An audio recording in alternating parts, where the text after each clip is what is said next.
O áudio que vocês vão ouvir agora é parte do podcast Xadrez Herbal. Caso vocês queiram ouvir mais sobre esse assunto e outros temas de política internacional, é só ir em xadrezherbal.com.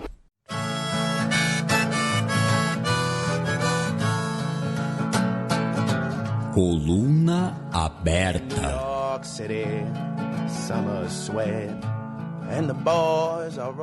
Boris Johnson se encontra com líder escocesa para discutir o Brexit.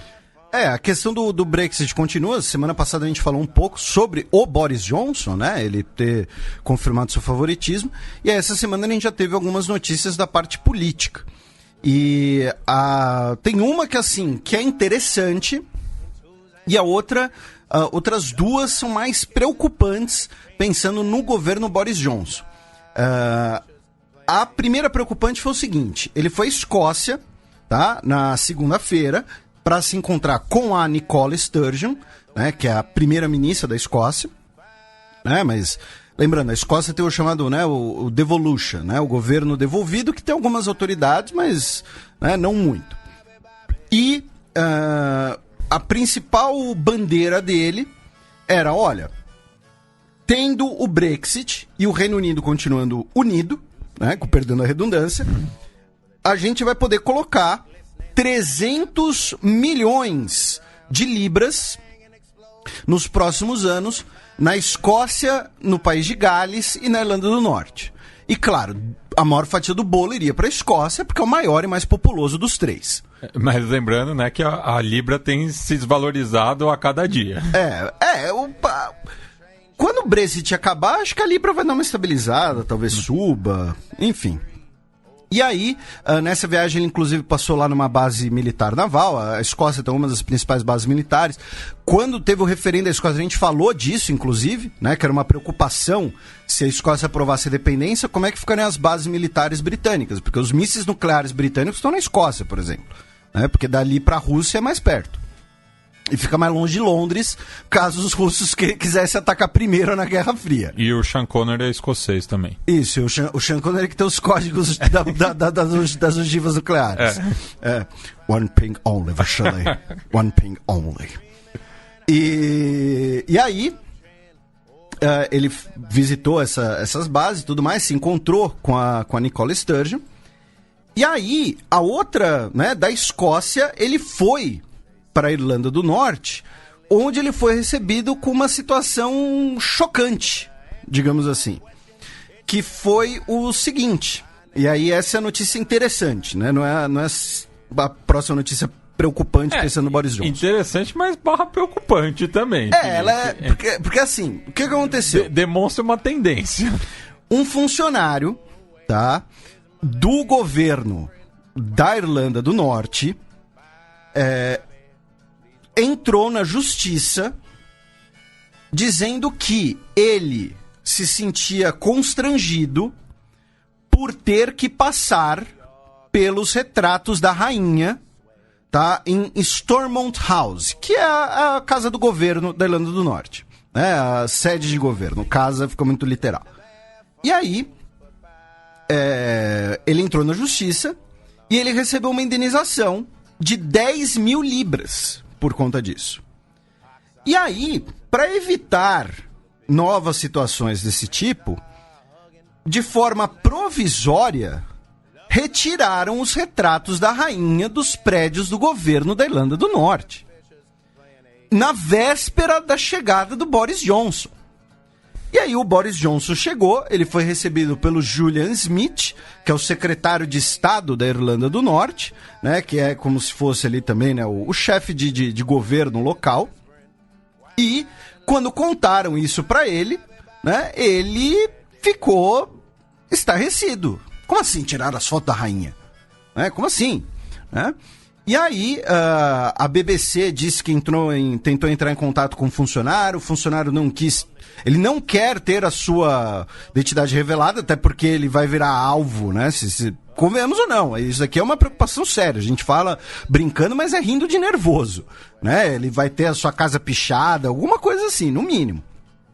Então, e aí os integrantes do parlamento norte-irlandês disseram né, que isso era uma situação inaceitável, né, disseram que isso era uma situação, inclusive, como você disse, preocupante, né, por exemplo, o Sir Jonathan Stevens disse que é preciso fazer algo que ofereça alguma reassurance, né, alguma ressegurança, digamos assim, alguma garantia, né, garantia do quê? Né, da ligação com Londres ou não? Então, assim, é uma questão mais de curiosidade, por enquanto, mas, como o Matias disse, não deixa de ter ali um significado complicado. E assim, é interessante notar também que 2 dos primeiros atos do Boris Johnson, já como primeiro-ministro, foi visitar tanto Edinburgh quanto Belfast, porque justamente, né, na votação do Brexit, tirando o país de Gales, foram os lugares onde a maioria queria permanecer na União Europeia, principalmente na Irlanda do Norte. Na Irlanda do Norte por conta da fronteira com a Irlanda, e na Escócia por conta do referendo de independência, porque um dos argumentos usados, olha, Escócia, não vote pela independência, se vocês ficarem no Reino Unido, vocês continuam na União Europeia. Yay! Agora que vocês ficaram no Reino Unido, a gente vai sair da União Europeia. Então, e aí tem um detalhe. Assim, não tem necessidade dele visitar Cardiff, por exemplo, porque lá tá jogando em casa. E a população é relativamente pequena também, né? E aí tem um detalhe. Segundo essa matéria da BBC, que está na aba North Ireland Politics, teriam perguntado ao funcionário se não havia alguma solução ao funcionário constrangido, se não teria alguma solução que ele aceitaria. Ele disse que ele aceitaria se fossem os retratos da rainha se encontrando com o Martin McGuinness. O Martin McGuinness, que foi, né, o integrante do governo britânico de 2007 a 2017, que é integrante do Sinn Féin e a favor da união entre as duas Irlandas. Pois é. Né? Então, e que de fato em algum momento deve ter se encontrado com a rainha, né, já que ele foi ali, né, parte do governo, mas o cara claramente, né, deu uma alfinetada, ele que faleceu em 2017. Então, o cara, ou seja, muito provavelmente alguém que se identifica ali como irlandês. Essa é uma outra questão interessante, tá? Se vocês olharem, tem várias pesquisas, tem um censo oficial e tem várias pesquisas de opinião, eles fazem isso acho que todo ano, de como o cidadão na Irlanda do Norte se identifica.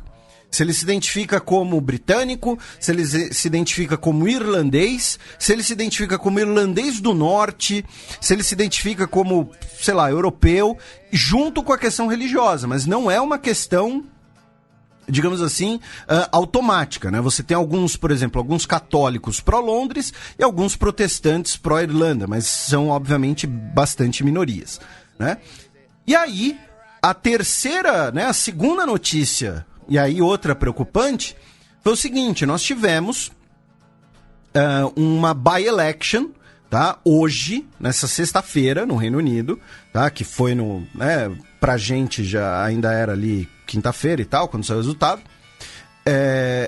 em que nós tivemos um assento sendo disputado no distrito de Brecon and Radnorshire, tá? Em que nós tivemos a candidata liberal-democrata Jane Dodds vencendo o conservador Chris Davis, vencendo por uma diferença de 1.400 votos, tá? Então, ela que é dos liberais democratas galeses, justamente, esse é um distrito, o Brecon e Radnorshire, é no país de Gales. E aí, com essa... Lembrando, as by-elections podem ser por várias medidas, né? Nesse caso, por exemplo, um parlamentar pode ter renunciado ao cargo, pode ter tido ali alguma mudança de distribuição, pode ter tido alguma discordância com o partido, às vezes o partido pode expulsar alguém, enfim. Nesse caso, o ocupante do cargo era o próprio Chris Davis, tá? Que havia sido retirado do cargo, ele perdeu o seu mandato por ter caixa 2, entre aspas, né? Ele reivindicou falsas despesas de campanha, tá? False expenses claim, tá? É entre aspas, um caixa 2. E aí ele concorreu de novo, né? Ele não tem problema com cara de pau, pelo jeito. E aí perdeu, tá?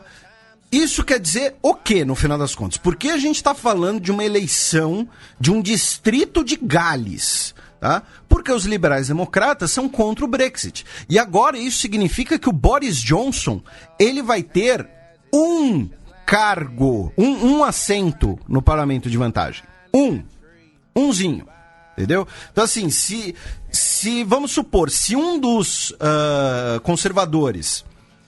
e isso daqui a gente já tratou várias vezes nas votações, né? Os votos não são homogêneos. Mas, assim, o fato dele ter agora apenas um cargo, né, um assento de vantagem, significa que qualquer dissidência, qualquer polêmica dentro do Partido Conservador e na aliança com os unionistas, né, da Irlanda do Norte, já complica qualquer votação pro lado dele, tá? A questão é essa, é bem simples. Ele não... A margem agora do Boris Johnson é nula, tá? Basicamente de negociação, de margem para espaço de negociação, tá? Então, por isso que a gente está falando dessa pequena eleição de um deputado, tá, na Câmara dos Comuns, que agora vai ser ocupada por uma representante dos liberais democratas que são contra o Brexit, tá? No final das contas, feito esse tour, né, pelos outras regiões do Reino Unido e realizada essa eleição, qual é a conclusão, né, dessa questão para o Boris Johnson, né? Primeiro, ele aparentemente conseguiu, com a oferta ali de investimentos e desenvolvimento econômico, agradar os políticos, tá? É mais ou menos comparando, tá? Isso aqui é uma analogia, tá, gente? Por favor, é uma analogia bem tênue, bem esticada, inclusive. É como se fossem as emendas parlamentares aqui no Brasil, tá? Ele falou, olha, parlamentares da Escócia, se tudo der certo, vocês vão receber aqui mais uma grana, tá? Então, aí nós poderemos fazer isso, fazer aquilo, né, fazer aquilo outro, enfim. Mas, dentre a população, as pesquisas, tá, estão apontando que a população não é a favor do Brexit, continua não sendo a favor do Brexit nessas regiões. E, principalmente, eles não são a favor de um Brexit sem acordo. Quando eu digo principalmente, no caso da Escócia, a Ruth Davidson disse que se o Brexit for sem acordo, pela primeira vez, os conservadores escoceses podem se alinhar ao Partido Nacionalista Escocês. Tá? Só para deixar claro, porque eu acabei pulando essa informação, a Ruth Davidson é a líder dos conservadores escoceses. É a líder do Partido Conservador na Escócia. Tá? Então... a questão aqui está, vamos ter grana, vamos ter dinheiro e tudo mais, vamos poder investir, mas tem que ser com acordo, não pode ser uma ruptura, porque senão é uma traição do voto escocês e coloca em risco, inclusive, a própria União, o próprio Reino Unido. Tá? E na Irlanda a questão é mais grave, como a gente já mencionou antes. Tá? Ele foi em Belfast, né, como você, né, bem lembrou, meu caro Matias, e... com o problema da eleição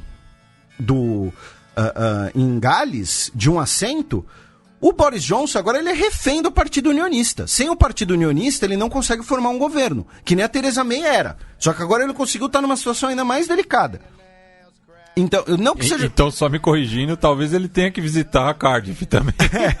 E assim, só para deixar claro, a gente não tá dizendo que isso é culpa dele, porque foi uma eleição que aconteceu por motivos outros. O fato é, o partido dele perdeu um assento no parlamento, num parlamento que já estava pulverizado.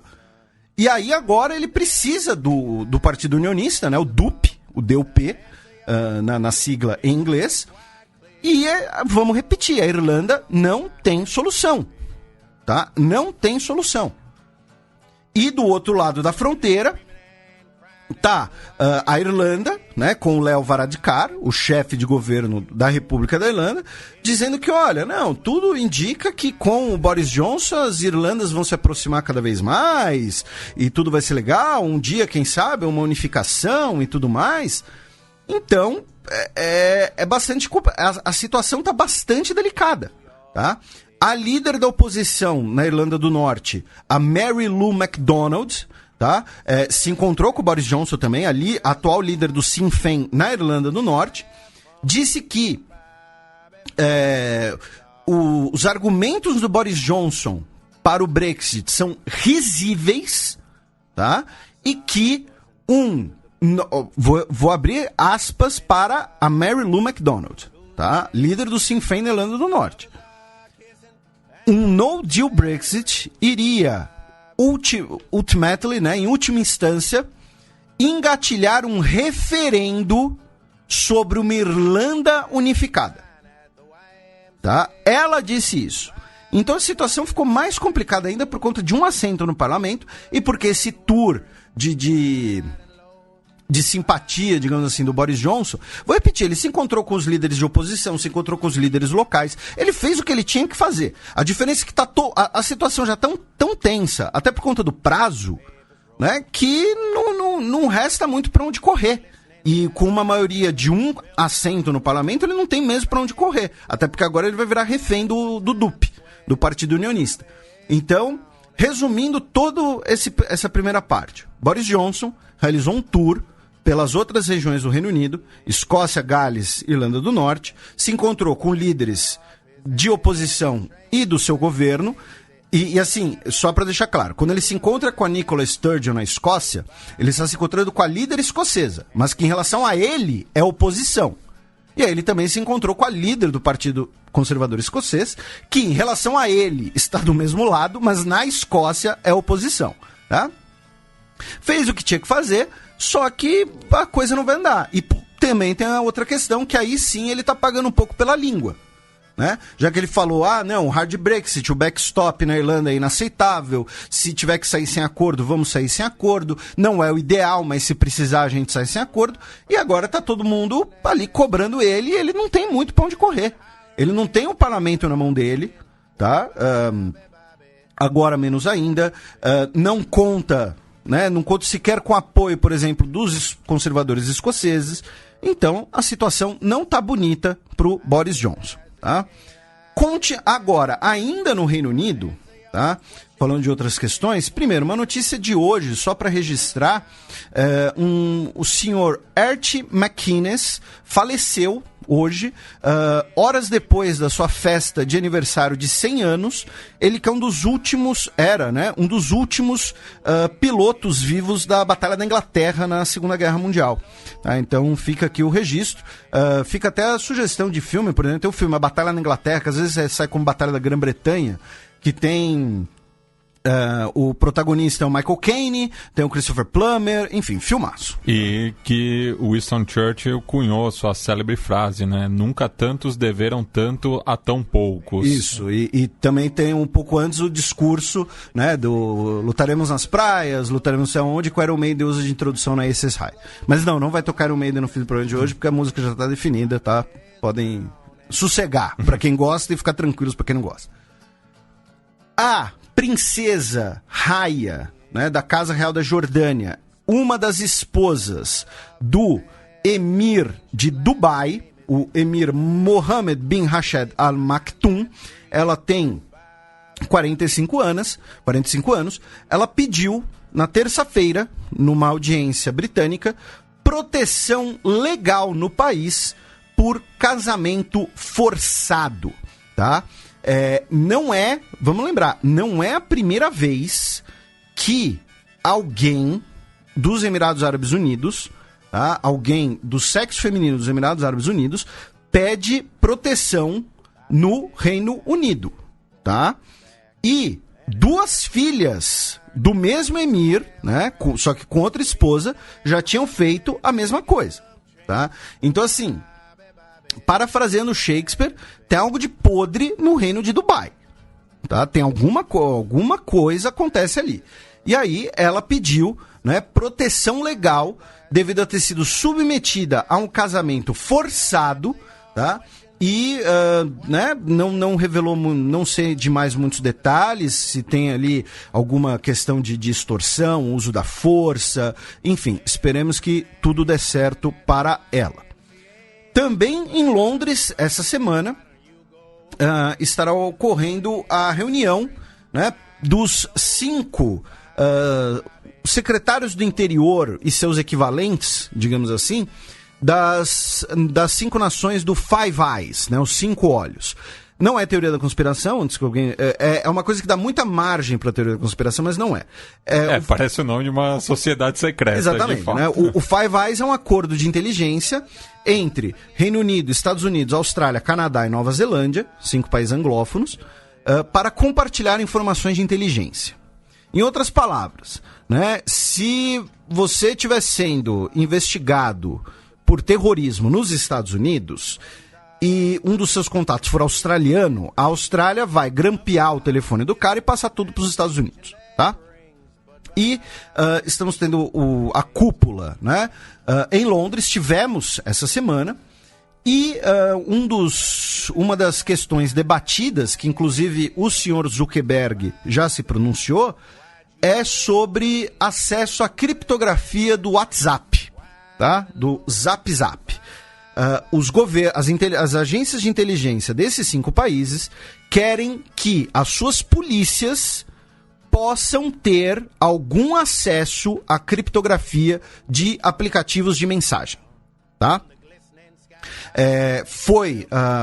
A anfitriã do encontro foi a Priti Patel, né, atual secretária de Interior, né, secretária de Assuntos Internos, né, melhor dizendo, Home Secretary, né, do Reino Unido, e comentaram que o WhatsApp e esses outros aplicativos são usados por terroristas, são usados para organizar atentados como o da Ponte de Londres, que os 3 terroristas teriam usado o WhatsApp para isso, e aí estão tentando, né, discutir aí um protocolo fantasma, né, um Ghost Protocol, que é nome, se não me engano, acho que é nome de um jogo agora, não lembro se é de um jogo ou se é de um anime, enfim, anime, né? Mas enfim, estão discutindo aí sobre acessar conversas de WhatsApp de pessoas suspeitas, e o Mark Zuckerberg aí já falou sobre isso e talvez acabe cedendo, tá? Agora, em relações, né, comerciais do Reino Unido.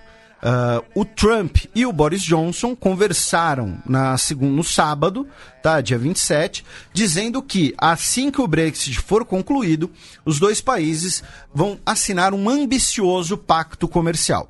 Ou seja, a ideia, inclusive, né, que o governo do Boris Johnson possa usar isso para fortalecer o seu próprio poder de barganha. Tendo o Brexit, a gente vai assinar um acordo muito legal aqui com os Estados Unidos, já estou conversando com o Trump e tudo mais. Ao mesmo tempo, sei que, né, no contexto do Brexit não faz muito sentido falar disso, mas uma notícia de hoje interessante, que, né, é bom ficar de olho, é que os Estados Unidos anunciou um acordo com a União Europeia para o aumento de vendas de carne bovina sem hormônios, tá? Ou seja, carne premium, digamos assim, né? Carne mais cara. Os Estados Unidos calcula que vai abocanhar 80% desse mercado pelos próximos 7 anos. Esse acordo é por conta de uma disputa comercial que já ocorria, tá? E ele não necessariamente vai afetar o comércio brasileiro, já que o comércio brasileiro especialmente com a carne mais barata, né? A carne com hormônios, a carne, enfim, carne, né, de acesso mais barato. Com quem os Estados Unidos estavam competindo por esse mercado da carne premium, digamos assim, é com a Austrália. Tá? O bifão australiano lá, que o Temer, quando quis defender a carne brasileira, levou os embaixadores para comer carne australiana lá na churrascaria de Brasília.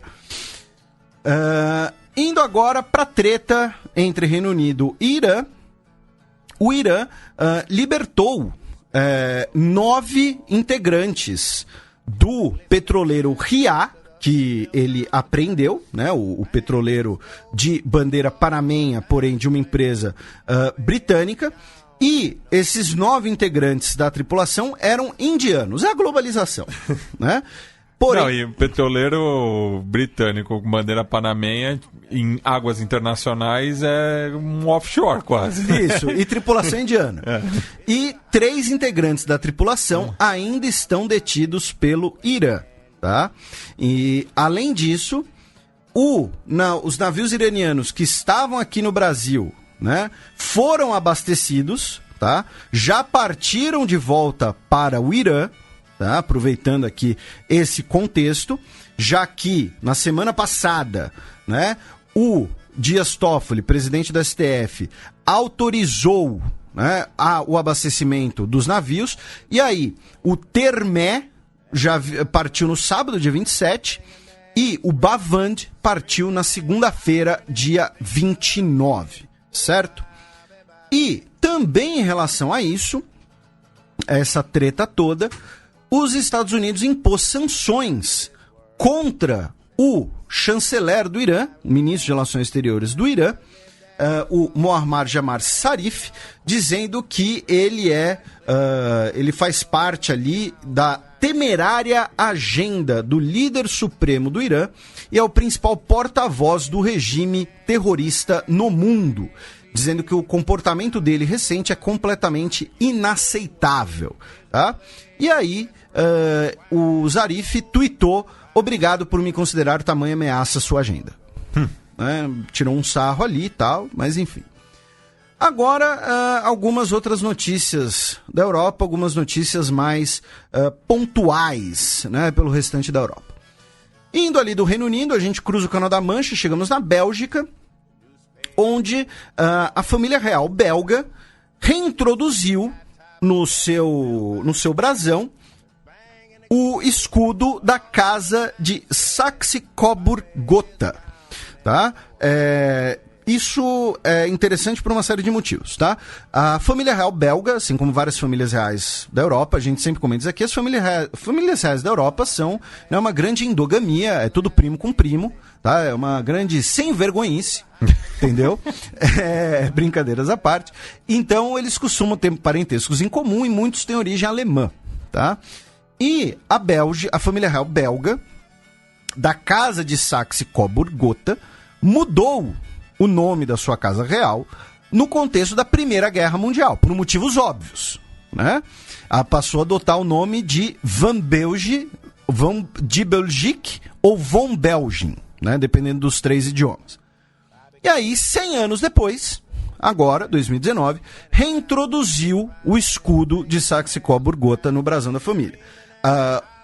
Nobres mais recentes da casa já estavam voltando a usar sobrenomes alemães, ou então o título em grafia alemã, e o porta-voz, né, da família real belga disse que, olha, né, hoje Bélgica e Alemanha estão juntos na União Europeia, na OTAN, né, nós assim, né, hoje somos aliados, né, somos agora, né, somos brothers, não tem mais por que ter esse rancor, vão continuar a ser chamado, né, de Von Belgium, né, ou de Belgique, né, da Bélgica, mas vai passar a retomar as cores no brasão.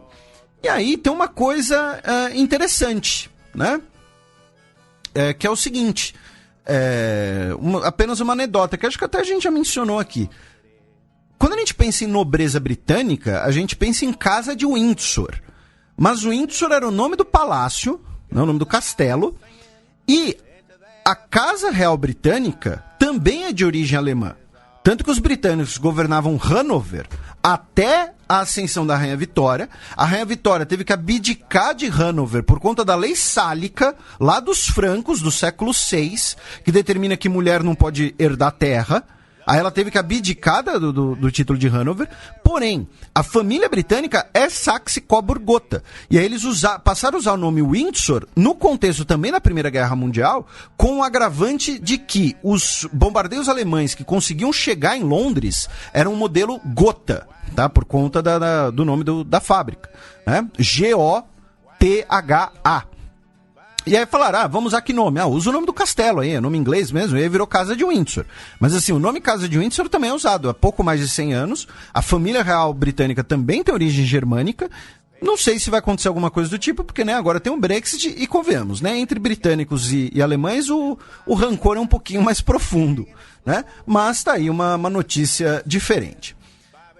Cruzamos a fronteira na Alemanha, em que o governo anunciou que apreendeu um container no porto de Hamburgo com 4,5 toneladas de cocaína vinda do Uruguai, tá?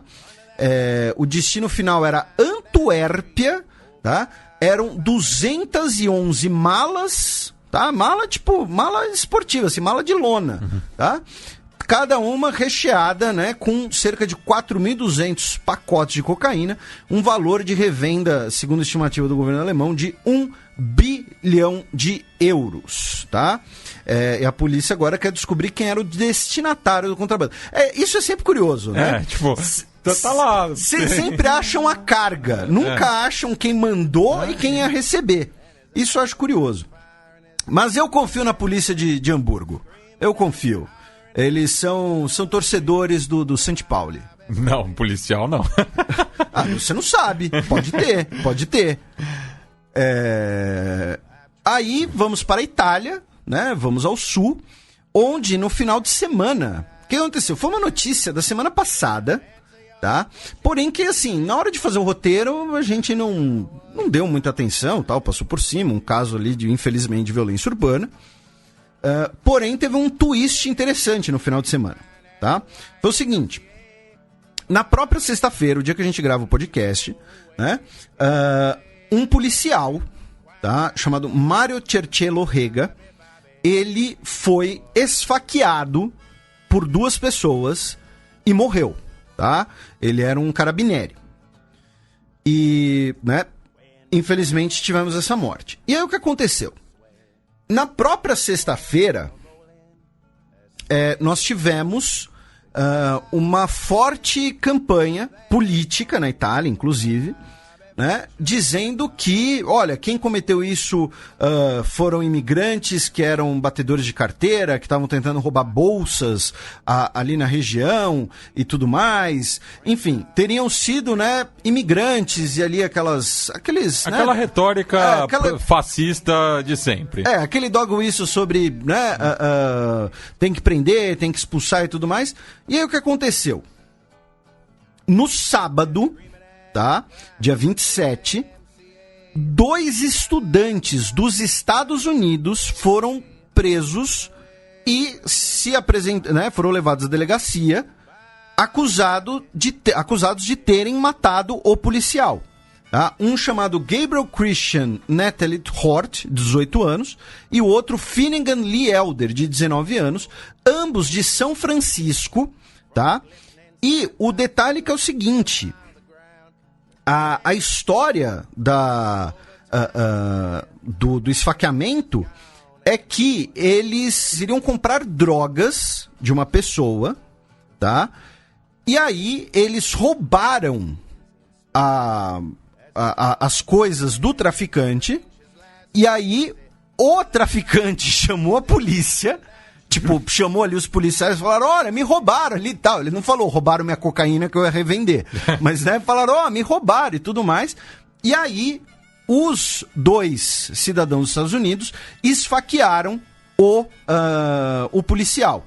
Então, assim, teve essa mudança na retórica sobre isso, né? Só que aí teve um detalhe maior, que foi o seguinte, saíram imagens dos 2 cidadãos dos Estados Unidos na delegacia, e um deles está algemado com as mãos para trás e ele está algemado na cadeira com os olhos vendados, tá? Ele tá assim, tipo, parece cena de filme. E aí é claro que a embaixada dos Estados Unidos em Roma protestou, falando, não, peraí, ok, ele é acusado de ter esfaqueado um policial, vocês prenderam ele, tudo bem. Agora, não, aí já é maus tratos, né? Então, foi uma história bastante, né, como eu disse, cheia de twists, que acabou chamando muita atenção na Itália. Infelizmente, de qualquer maneira, tivemos aí a morte do Mario Cercello Rega. E também na Itália, o Nestor Trócoli, né, um ex-militar uruguaio que está na Itália. Ele foi acusado naquele processo, né, das ditaduras do Cone Sul na Itália, condenados à prisão perpétua no último 8 de julho. Né, informações da Janaína César, a gente comentou isso na época. Foi um processo que não teve atenção devida aqui no Brasil, por conta de boa parte da mídia, e ele foi proibido de deixar a Itália, tá? E esse mesmo militar ainda é alvo de outras 2 investigações do Ministério Público italiano, tá? Também em relação à Itália, porém agora, né, com elos com os outros países, outros países europeus chegaram a um acordo com o governo italiano para o desembarque e distribuição das 131 pessoas que estavam a bordo do navio italiano Gregoretti, cujo embarque havia sido proibido pelo governo italiano, né? Detalhe, né? Esse navio é da Guarda Costeira italiana, tá? E aí a Igreja Católica mediou um acordo em que França, Alemanha, Portugal, Luxemburgo e Irlanda vão receber essas pessoas, tá? Lembrando que nós temos na União Europeia, né, a negociação aí de um possível novo acordo sobre imigrantes, certo? E finalmente vamos à Rússia, em que no final de semana tivemos protestos por eleições livres e uma democracia real, tá? Esse era o slogan. E a polícia moscovita teria prendido 1.127 pessoas, de acordo com os organizadores. Segundo a polícia, o número foi bem menor. O detalhe é que, dentre os presos, foi o Alexei Navalny, né, que é o principal líder da oposição ao Putin, uma oposição extraparlamentar, digamos assim. E o detalhe é que ele foi preso e ele foi liberado de um hospital na segunda-feira. Segundo ele foi envenenado após ter sido preso, tá? E aí ele foi levado às pressas ao hospital após apresentar um severo inchaço no rosto e vermelhidão na pele. E o hospital em que ele foi tratado disse que não poderia revelar detalhes devido à confidencialidade médica. De qualquer maneira, ele acusa o governo de ter o detido e o envenenado, tá, nessas circunstâncias, tá? Não saberemos, pelo menos por enquanto, né, a verdade, mas o fato é, tivemos um protesto no final de semana em Moscou. E, segundo os organizadores, mais de 1.000 pessoas foram detidas, tá? Uma das pautas, inclusive, era a permissão que candidatos independentes possam participar das eleições e que as eleições no país são fraudulentas, segundo os manifestantes, tá? Lembrando que a popularidade do Putin ela tem caído nos últimos anos. E, nos últimos meses, ela sofreu um golpe muito duro por conta daquela lei, uma reforma da Previdência. O tema reforma da Previdência ele não é tranquilo em nenhum lugar do mundo, tá? Não achem que isso é exclusivo do Brasil. E, inclusive, né, atualmente nós temos 55% de pessoas declarando que reprovam a gestão Putin, segundo jornais russos, tá? O Levada, tá bom? E, finalmente, o governo russo também disse que... E antes que alguém venha, né, falar, não, vocês estão defendendo, estão criticando a Rússia, porque não, vocês estão copiando o que a mídia mainstream diz, não vem com essa pra cima de Moá. Inclusive, se você quiser, procura lá, por exemplo, na Gazeta do Povo, onde escrevo, que eu já escrevi textos de mais de 10 páginas sobre a Rússia, bastante mais complexos. Aqui é só um breve comentário sobre as manifestações do último final de semana, tá bom? E, finalmente, o governo russo, via sua agência reguladora, disse que planeja propor uma mudança na legislação para que possa multar veículos de comunicação do Reino Unido em Moscou como uma reciprocidade ou uma represália, né, ao fato de que o governo britânico multou o canal RT, né, o que originalmente era Russia Today, né, hoje é só rt.com. Que é financiado pelo governo moscovita, né? E essa multa foi aplicada com a acusação de violar as regras de imparcialidade britânicas. Tá? O governo diz que isso é uma campanha anti-Rússia e que pretende, inclusive, mudar a legislação para poder aplicar multas em retaliação, em represália, em reciprocidade, certo? Então, veremos aí como vai ser. E lembrando, né, se o projeto chegar à Duma, ele vai ser aprovado porque o governo Putin, né, basicamente controla a Duma com uma maioria gigantesca, né? Atualmente, nós temos aqui, vou até conferir, mas das 450 cadeiras, 342 estão na mão do Rússia Unida, né? Então, assim, não tem muito, né? Tá tranquilo se o projeto chegar na Duma.